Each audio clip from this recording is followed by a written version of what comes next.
I am here with my friend, as ever, and Laure Jackson, sensory specialist occupational therapist. Hello, Anne. Hello, it's great to be here. Thank you.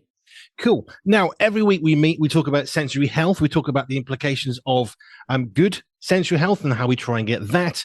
And we look at some bad problems of sensory health and trying to get the gap between them to get smaller by getting more towards good sensory health. But all sorts of things can affect our sensory health.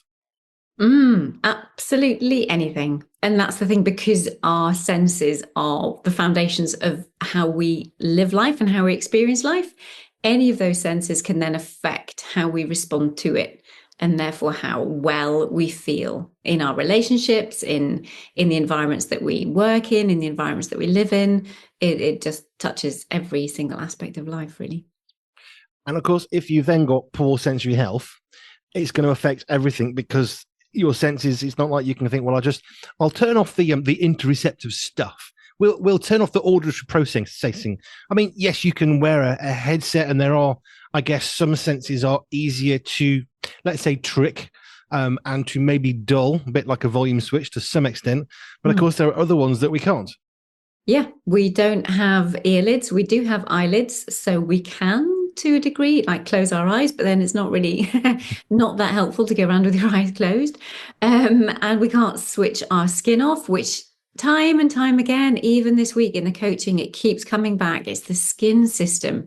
When we've got aggression in the family, when we've got real irritation, when there's real fighting between siblings, when there's issues of concentration at school, it's just like we must look at the tactile system. We've got to look at the skin, because you can't turn the skin off. And when the skin is constantly being stimulated by experiences that are not perceived well, it really affects people's irritability, their concentration, their focus, and their ability to feel their own bodies to be coordinated. So it's huge. There's been a lot of discussions, especially about the skin system. But yeah, that's another one. We can't switch that one off. Absolutely. The skin makes sense because there's all sorts of patches that we can have now for all sorts of medical health conditions where you have a topical little patch of some sort because the skin absorbs in a way that's so unique to it, which is amazing. But it just strikes me that if we can think, well, a little patch on the arm can help us with our hormones or not to smoke or whatever it might be. Well, the skin's kind of important, and look at what it can do. Not only can we feel things, we can absorb things through our skin. So if we can absorb chemicals and drugs from the doctors, then actually we can absorb through our skin, I guess, in a sense, some of the negative stuff as well. Yeah. That's a really good, as ever. That's a really good way of seeing it, that people can see just that tiny little bit of skin. If you were to look like, kind of like, if you just took a centimeter, the thousands of the things that are happening within that tiny little space within the skin is quite remarkable. And all the different aspects of touch and temperature and pressure and discrimination to be able to pick out the detail and things. Just remarkable. A remarkable organ is our skin system. Which reminds me, oddly, just go with this. So they were filming one of the James Bond films long time ago, and one of the actresses had to be painted all over her body. So they just did a complete all over body paint. They now know that's really dangerous because you have to leave some patch of the skin that is not covered in paint. As much as it might be thorough, actually, that I think the actress died. Was it? She actually died on it, I think, or was severely ill. Whichever way it was, doesn't really matter because your body needs to breathe. The skin needs to breathe. So if you paint over the entirety of the skin, now your skin isn't able to function as it needs to. And from a sensory processing and integration perspective, it's just like you have no idea. Our skin tells us where our body boundaries are, where we finish and someone else starts. We're very secure in space. We're very secure sitting on a chair. We're very secure sitting anywhere if we can feel our skin systems well. And the moment that you don't, you're either hyper reactive, you're over responsive to touch, and therefore you're on alert all the time thinking, is somebody going to touch me? Is somebody going to come behind me unexpectedly? Or you're bothered by the tags in your clothes, the feeling of the texture. if you're closed, or if you're under-responsive, you're sitting there and you actually, unless you move, and that's why we have a lot of our moving individuals, you're not getting that sensation through your skin system. So it's like, where is my body? Am I going to fall off this chair? And people do fall off their chairs. That is connected to the vestibular sense, and there are other senses as well. But the touch system, yeah, if you can't feel like the bottom, if for those who are sitting down at the moment as you're listening, your brain, now I mention it, your brain can go to your legs and you can pay attention to the fact that you can feel the pressure of your body on the seat. And you can imagine if you didn't have that pressure, if you can't pay attention to it, you'd be thinking, am I standing? Am I sitting? Whereabouts am I? You're then reliant on your eyes to tell you, this is where I am. Oh, I'm actually quite lower down, so I must be sitting rather than standing up at this point. So many of these things are that basic that we don't even think about how important and how valuable they are. I guess I'm thinking now, I'm sitting on a chair. I can feel the pressure on my butt because I'm sitting down.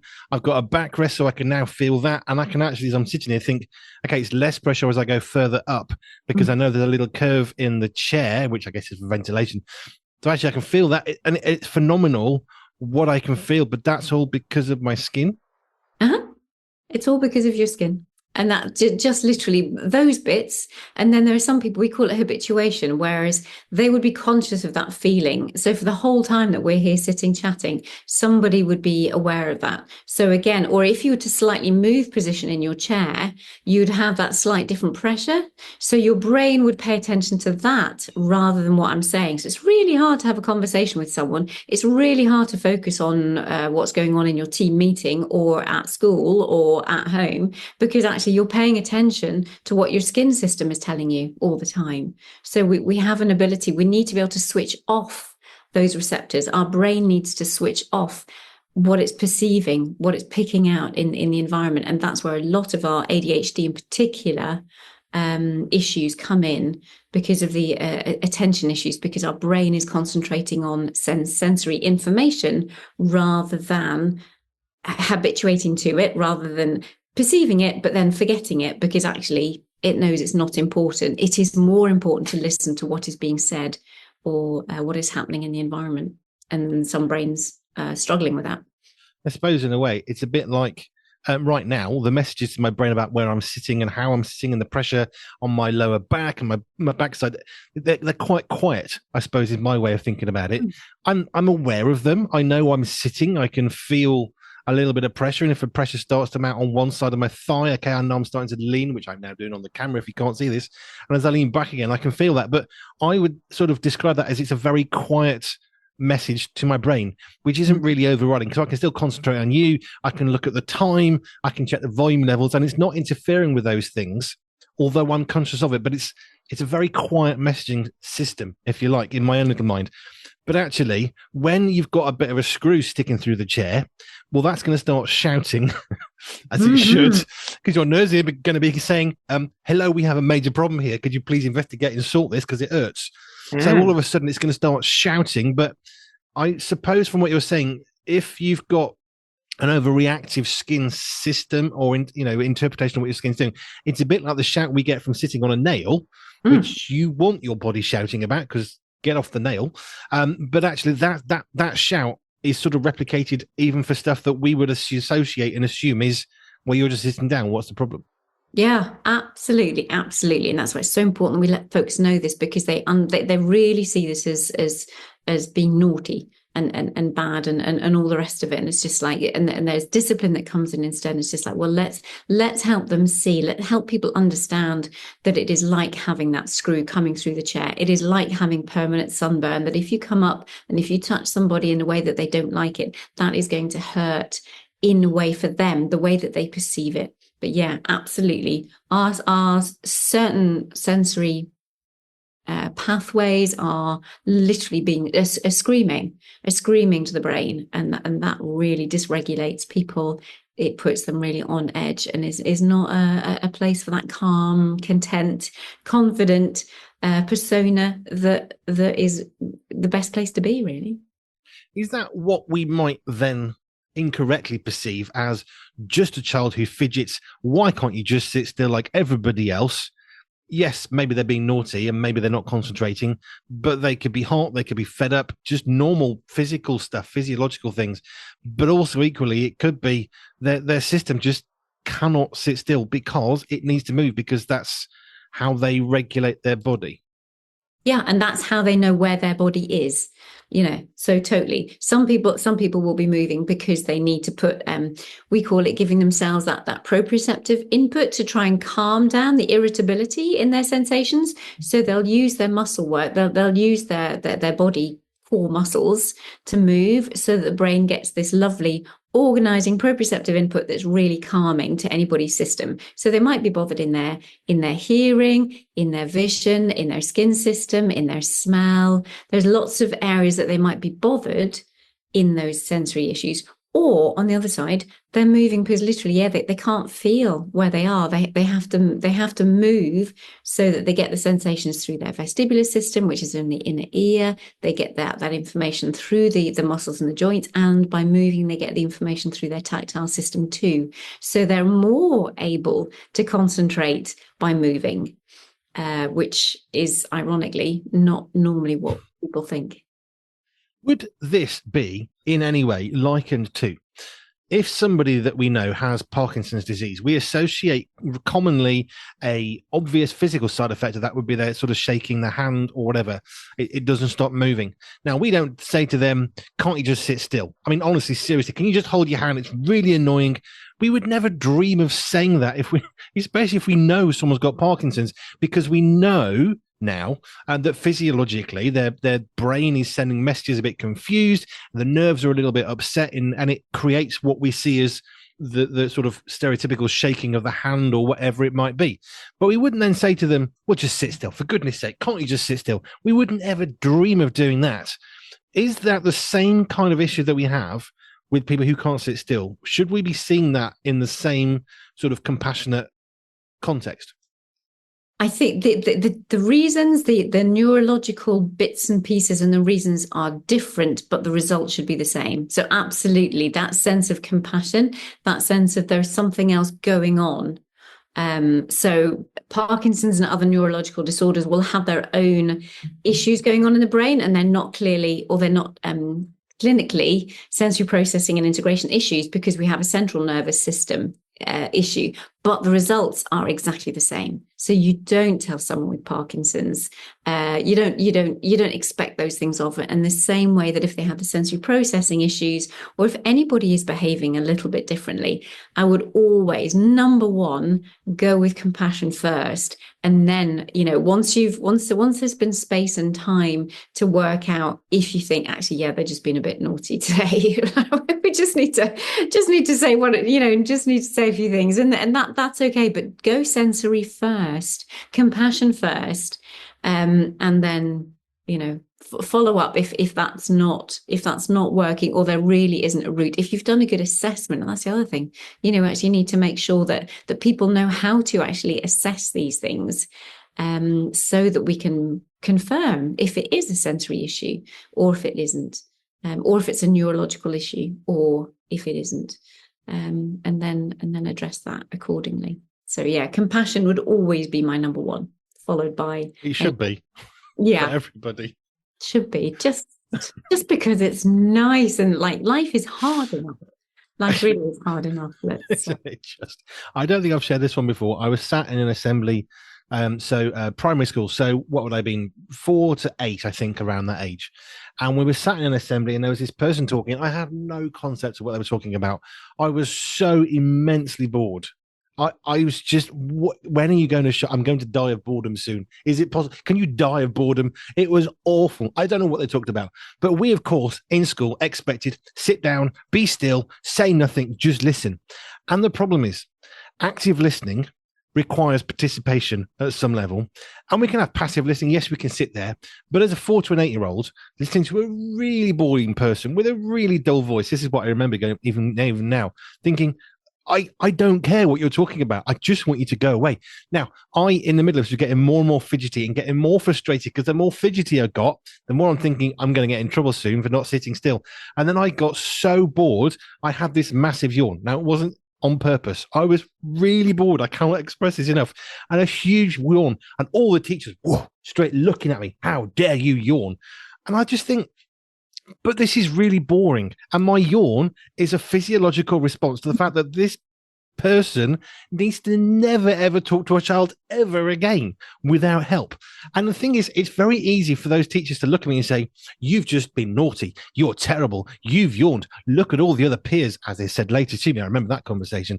I remember thinking, but I was bored stiff. This was dull, uninteresting. I couldn't access what they were saying. I didn't care. I just wanted to get out of there. And it was a hot room. It's like, how many more things? Even then, I'm thinking, but it's hot and I'm bored and I want to drink. Can't have a drink. You'll need the toilet. Now I'm dehydrated. Thankfully, schools have got better and realized dehydrating children is not actually a good way of helping children to do better in school. No. But I was like in school this week. I mean, I was shocked again because you kind of forget that there are strict times to go to the toilet in many of the schools. And I just think, oh, crumbs, I'd forgotten that is a thing. Just like, oh, that's really hard. So I'm hoping I'm speaking to educators where there is that flexibility that you can actually go to the loo if you need to go to the loo. But do you try and concentrate when you need the loo? It's like, or if you're thirsty, or if some things it's like, man, we've put a lot of expectations and a lot of extra pressure on our physiological systems in a way that's really not helpful conducive for learning, conducive for the best behavior. I do understand the problems that teachers have of needing to be able to control all the children in their class in a safe and appropriate way. But I'm also very conscious as a parent, and when my kids are grown up, thinking, but they need to drink more than they need to not go to the toilet. And when they drink, they need to go to the toilet. And if they are actually more hydrated, they'll be far more attuned into what you're going. And actually, in some ways, children come in and going sensibly. And of course, we know children will extend those boundaries. But actually, it's so much better. And I do remember when we home educated, the thing that my two older boys were so excited by was, I can have a wee if I want one. Well, yes, of course you can, but I hadn't thought about that. Here's another aside for you. So the Mythbusters one time tested our bladders against concentration. So they had this driving exercise. So can they drive this sort of little obstacle course thing in a car? How long would that take? How accurate would they be? Would they drive over the cones? And then they got the doctor that looks after the bladder, one of those, with an ultrasound, so they could see when one of the two members of the presenters, when the bladder was actually biologically full. And then he had to wait and then do the same test. And he was driving over the cones. He wasn't concentrating. All he wanted to do was to get to the end, didn't care about the process, did not do a good job, which really highlighted for me the fact that drinking is really important. Otherwise, you're dehydrated. Really, really bad for learning. You physically can't learn because the brain dries out and then you just get more aggressive and more fidgety, and it doesn't help. We've seen a better change in schools for that, I think, in the last 10 years of children need to drink, whatever the consequence, especially on hot days. But it was fascinating just to watch how atrocious the drive was second time round with a properly full bladder, as checked by a doctor, because they couldn't concentrate. But these basic physiological things, that's interoception, the ability to be able to feel what's going on the inside. And then there are some people who are also, that is pure neurophysiological. And then you've got the ones that are overreactive. So again, they will perceive for those of us that are more typical, we will perceive the sensations that our bladder is getting, is starting to get full, and we can generally hold on a little bit longer and a little bit longer.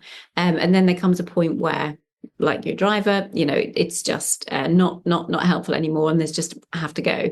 Those that have an overreactive interoceptive system will pick up the signs, feeling that their bladder is full when it's only about half full, or somewhere along that spectrum. So they will need to go to the loo more often, just as a way of saying, these are the signals that my brain is getting, and you're always better to be safe, nearly always better to be safe than sorry, because obviously having accidents, that doesn't give that's no good for anybody. So there are some who, if teachers or parents are thinking, oh, but you only just went 10 minutes ago, there is a little bit of grace is needed in that, because okay, the bladder is unlikely physically to fill up that full within 10 minutes, but there's a way of honoring that so that a fine balance can be brought so that they will need to go more often. They will feel more comfortable, whether physically they actually produce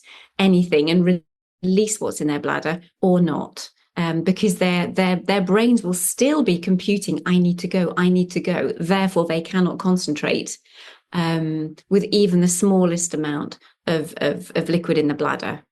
So it's a fine balance, but again, just pay attention. Even though physiologically they've got plenty of room in their bladder, their interoceptive system might be on more of a high alert and overreactive. So it's better to let them go more frequently, even though physically they don't need to, if that makes sense.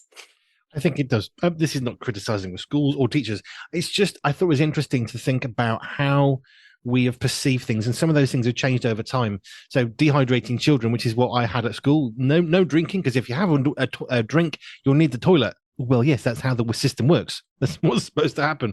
Yes, but it's disruptive.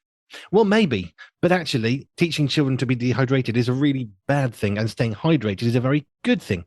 I can see teachers and doctors sort of, opposing views of what's good and what's healthy, and there is a balance to be had, and that's something that I know we've talked about many times. Is there is right and wrong, there is good and bad, there is naughty and there's well behaved. There are going to be children and adults who extend their what they want to have. I mean, the smoking break is the same sort of thing in my mind as the toilet. Okay, I'm going to go home an hour early today to your boss. What do you mean? Well, I fancy going home. I fancy some fresh air. I'll just go and do that. Well, why? Well, I don't smoke. I'll have me extra hour, thanks. I'll just go home early. We wouldn't do that kind of thing. And yet there are those who I know who smoked back in the day, and they would smoke lots of little bits of a cigarette just to get out of the office. So it's an excuse. Now, that's not okay. I don't think smokers should ever be allowed time. Sorry, tough. If you smoke, then go on your lunch break. Or we all have to have the same thing, because we're trying to create a balance in society, aren't we, where there is sort of a normal, although, as we said, 2.4 children average. Where's that 0.4 child? Because we're always trying to put people in boxes, but actually, compassion. And knowing that, just we have to stay on toileting because it's such a good example. These smoke breaks and the break. What those breaks do? They allow you to move, so it gets you away from maybe like it might be a noisy office. It's like looking when people go out. What is it that they're going out for? Is it genuinely for a smoke? Is it genuinely for the toilet? Or are they trying to say to you, look, I've been sitting down for too long and my vestibular system needs to move. I am going to fall asleep. This is like really. I've reached my own personal limit, and it's a reasonable. It's one of the only things you can possibly leave somewhere for of those two options. So it's like how can we create space within the day where people can move, people can go for quiet. Somehow, whether it be in the classroom or whether it be within an office space, what are those things that we can provide so that people can just go and do that without needing to have the smoke break, without needing to have the toilet break? If those aren't the actual genuine issues, it's more the environment. They're overwhelmed with the noise. It's an open plan office. There's just been too much way too much happening in the class, and way too much happening in the actual house. At home as well. So it's how can we find those spaces within home, schools, workplaces, so that people can just retreat, do something for 2-3 minutes, but still be part of the environment if it's important that they're actually in that environment and still learning. I'm just thinking. So swings. This is like, I cannot believe now the number of teachers that are just saying, I'm so glad we have that swing in the back of the class. Because that child is just really, really happy to be there, and they would have been so disruptive if they weren't given something that they could move on, so they can learn. They're not disrupting the rest of the class, and they're engaged. And it's just like it's a win-win. But it's a massive mental shift to be able to provide something like that within a home or a school or a workplace. Culture. We need to change the culture. I did a week of agency work many, many years ago in a factory where we had well, lots of devices that could kill you quite successfully. And what they realized as a factory where we took metal and bent them, cut them, shaped them, and all that rest of it, my particular machine, metal sheet would put in, I press two buttons, and then this thing would come down to bend the metal to a perfect right angle. It would then go on to a different process. But what threw me was the culture in that factory was, if you want the toilet, go to the toilet. If you want a drink, go and get a drink. Want to sit and have a chat with your friends? Do that. And they saw the productivity go up. And most importantly, accident rates went down. Now, if those presses, there's all sorts of safety designs in place. Yes, you've got to touch these two buttons, and you know that you can't get your fingers under the thing. You can still have something fall on one of those. It's still a dangerous working environment. Trust me. But they changed the culture of the factory. So because I was a new guy working for the week or however long they didn't know, one of the forklift drivers came and just had a natter. And I was like, I'm supposed to get the work done. He said, no, we don't do that here. We have a relaxed because it does better. So the entire culture of this big factory with, I don't know, several hundred people working was, if you want to have a stop, a smoke or a drink or a break, have a chat with someone, do that, because they saw that, one, people aren't losing their fingers anymore, which is a good thing, because how much of a health and safety nightmare is that for productivity? And also people do better in short bursts and are better able to concentrate if they're not just going on and on and on, which also reminds me of a friend who talks about quality control checking and the sensory stuff. And this is interesting because after so many of looking at the same thing to check for quality, you cannot anymore spot for errors because your brain has now seen 20 or whatever the number was. They had to literally break up the rolls in this office because it was stamping all these parts that were going out for car manufacturing. But quality control goes out the window at 20 or whatever it was, because now you can't see the errors because you can just see the entirety of the thing. So even that, it's realizing, you know, you can't just get people going on and on and on because you know what? The brain physically can't cope. Yeah. Yeah, I was having goosebumps the whole time you were just chatting there. I just thought, you know, that's what we need within boundaries, within limitations, but freedom within that. But I think it's the same way when I introduce certain things that are new. Into schools or into workplaces, it's always, you know, people will take advantage initially. I think that's the human nature, but a little bit of kind of like, let's bring back a bit of trust and respect, because I think people take advantage of it. But then there's a sense of, oh, actually, do I really want to spend as much time? I actually really enjoy the work. I actually want to get back, and after that little bit of rebelliousness, if especially if people have been brought up in a system where it's been that tight and they haven't been given that freedom, people might take advantage of that freedom and that relaxed and that honoring approach. But I think if we believe in people, the majority of people will actually respond really, really well to that and will self-regulate in that way, and therefore do exactly what they need to do to function well. And I suppose in a way it's a bit like me being self-employed, the way that I run my own life, that I can choose when I want to work. And although I work an awful lot because I love it, I haven't been sick for a lot. COVID was basically it, unless there's massively something else happening. But it's been about 25 years, and I've hardly had any time off, because it is a work-life integration. It's a work-life balance, whatever you want to call it. It flows because I'm able to control most of what I do and when I do it. Yes, in a way it's a luxury, but should it be a luxury? Isn't that something that we can develop into that whole, you know, change the way we school, change the way that we educate, change the way that we work. But just little shifts. It doesn't need to be massive, but some shifts would you know, make a significant difference for some, if not all. For alliteration purposes, we need a third C, because we've got compassion and we've got culture. What would be a third C that we could stick onto this? The first one that came to mind was control, but that could be taken like either way. But it's this sense of just empowering people to trust, and that they have an element of control over their lives.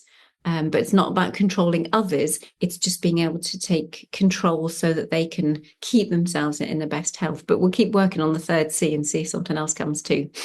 But isn't it interesting? You immediately thought control. Oh, hang on, that's negative. because we think that controlling something is always a bad thing, but having the ability to control our own environment around us is actually important. And actually, when you see the child or the adult you graze their arm because you think you're being loving by being, I'll give some tactile response and I'll touch their arm, they then fly off the handle. Well, actually, they need some control over their own body in terms of, please don't touch me like that, because I really don't like that. Some people are huggers. I don't mind having a hug. Some people, you can see them, yes, hello, how are you? Arms folded. If you come near me, this is going to end poorly. And that's fine. Which is why I always say, if you want to hug someone, please ask them if it's okay. And don't say, it's okay to have a hug, isn't it, as you're grabbing them. Ask permission would be a great thing. But ask permission about the person that's struggling, fidgeting on a seat. Like, can we talk to you about, are you struggling with something? Not what's wrong with you because you're fidgeting, because now we've lost the compassion and now we're controlling the conversation again. But actually, if we give control to people healthily, which is what we try and do in our children, isn't it? We try and help them to understand how to control their environment in an appropriate way, whether it's crossing a road, take control. Yes, don't just wander off. Have a look. Make sure you're sure. Is there a vehicle coming? Stop, look, and listen. All that. Well, that's controlling, but that's a good thing. Yeah, and that's one of the biggest. The thing that comes back time and time again on the coaching is you can tell it in the parents, where it's just like they took control, where the young person is starting to advocate for themselves, is starting to realize this is what they need to do, whether it be, I really need to wrestle before I get my clothes on, that really helps me. And they start to feed back, or at school, they're saying, if I could just do this instead, and that there's a sense of empowerment but it's working. And that's the whole point. Empowerment, taking control should be about making things better for everybody. Yeah. I've got maybe a partial alliteration. Changing culture with compassion. There you are. Like that. Like that. We should really need to take these quotes and stick them out on social media. This is like the Andy B and the Laure. It's sparking stuff. It's good stuff. It's really good. It is good, but don't make a point. Ask a question. Have a little bit of compassion. I think that's one of our first points, wasn't it? Just ask the question. Observe for a little bit. Are they always like this? Well, they're probably not being naughty, then, are they? If it's a random and they usually really well behave, well, actually, that's a flag of a problem. Not necessarily anything really nefarious. They could just be hot or thirsty or needing the toilet. Who knows? But they're bored. I mean, that's another one. Boredom is a very real thing. It can lead to great creativity, but boredom within a very specifically controlled environment doesn't create much good of anything. Just rebellion, normally. Compassion. Changing culture with compassion. There you go. Right. Thank you, Anne. If you've got any questions or responses or comments on any of this, you can get in touch with us. I'll put those to Anne. Hello at pure247radio.org. Hello at pure247radio.org. You can email questions to that. And if you want to connect with Anne and her coaching and all of her experience, just go to pure247radio.org, pure247radio.org/ALJ. Anne Laure Jackson, thank you. That's brilliant. Thank you. See you next time.